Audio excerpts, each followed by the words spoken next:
Today we'll discuss matrices. The first problem. If B is an idempotent matrix, show that A is equal to I minus B is an idempotent matrix. Number 2, AB equal to BA equal to 0. Where 0 is the null matrix or 0 matrix. Solution. B is the idempotent matrix. Implies that B square is equal to B. B square equal to B. Now, we will show that A is an idempotent matrix. A square is equal to I minus B whole square. In the matrices, you are not supposed to expand it in the form of A minus B whole square. Because in the matrices, AB is not equal to BA. So, it must be written like this. I minus B into I minus B. I square minus IB minus BI plus B square. I square means I. IB is B minus BI is also B plus B square. B square is given as B. So it is B. 1 B and B cancel. This is I minus B, that is equal to A. Implies A is equal to I minus B is an idempotent matrix. An idempotent matrix. Number 2, AB is equal to BA equal to 0. Consider A is equal to I minus B. Implies AB equal to. Now here we multiplied A with B on the right hand side. You must multiply in the same manner in the right hand side only. This is IB minus B square. IB means B. B square is given as B. This is 0. That is 0 matrix. Now consider BA. In case of BA also, if you take A is equal to I minus B, you take BA. Now you are post multiplying A with B. So you are pre multiplying A with B. So you multiply in the similar way. B into I minus B. BI minus B square. BI is B. B square is given as B. This is equal to 0. Therefore, AB is equal to BA is equal to 0. The second problem is, if A transpose is equal to BCD, B transpose is equal to CDA, C transpose is equal to DAB, D transpose is equal to ABC, and SC is equal to ABCD, then prove that S cube is equal to S. Here, A transpose is equal to BCD, B transpose is equal to CDA, and now they are in the cyclic manner. Now, solution. Consider S cube. Here, S cube can be written as ABCD whole cube. But ABCD whole cube is not equal to A cube, B cube, C cube, D cube. In case of matrices, you should not apply the formula as in case of the real numbers. So, I will write it as ABCD into ABCD into ABCD. Now, I can apply the associative law. I will take ABC. ABC can be written as D transpose. Then DAB. DAB can be written as C transpose. CDA can be written as B transpose. Then BCD can be written as A transpose. Therefore, here it is D transpose, C transpose, B transpose, A transpose. Actually, AB whole transpose is equal to B transpose, A transpose is the formula in case of the transpose. But here, if you write it as ABCD whole transpose, this will become S transpose. But we need S cube is equal to S. Therefore, I will consider only up to this. DCB whole transpose.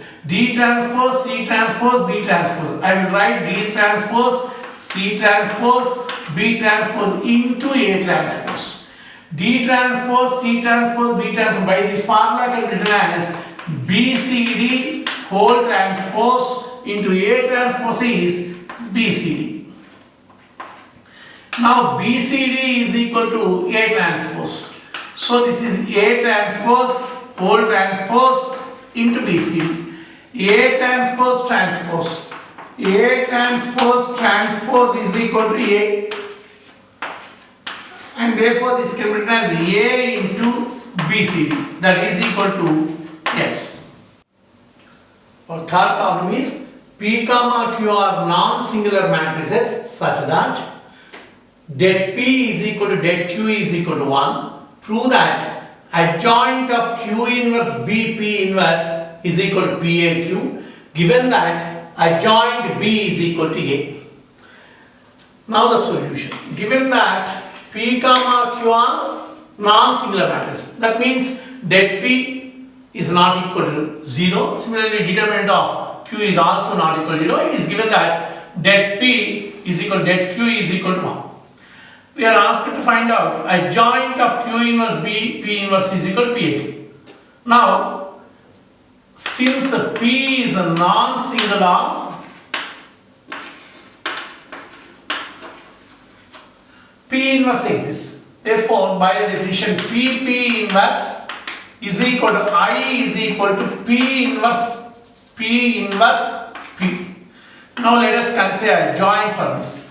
Adjoint of P inverse is equal to adjoint I is equal to adjoint of P inverse P. Now, as we know, adjoint of AB is equal to adjoint of B into adjoint of A, and number 2, adjoint of I is equal to I. Now, using these two formulae here, we can write it as adjoint P inverse into adjoint P is equal to I is equal to adjoint P into adjoint P inverse. So it is in the form of A into B is equal to I is equal to B into A. If A into B is equal to I is equal to B into A, and A comma B are non-singular, implies A inverse is equal to B and vice versa.